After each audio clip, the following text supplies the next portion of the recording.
Hello sir, bali ito po yung code ko.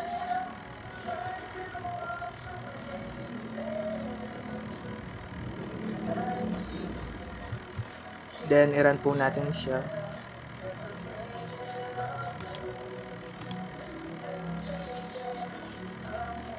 Username user, then password 1234. Login. Login sa successful, then okay. Then withdraw tayo 1,000. Then okay.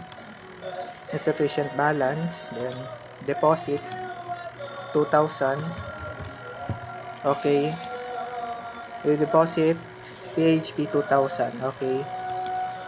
Then check balance.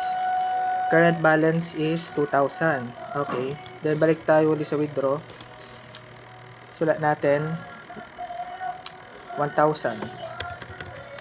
Then okay. You withdraw 1,000. Then balik tayo sa check balance. Current balance is 1,000. Okay. Then log out na tayo. Are you sure you want to log out? Okay. Yun lang po siya, sir.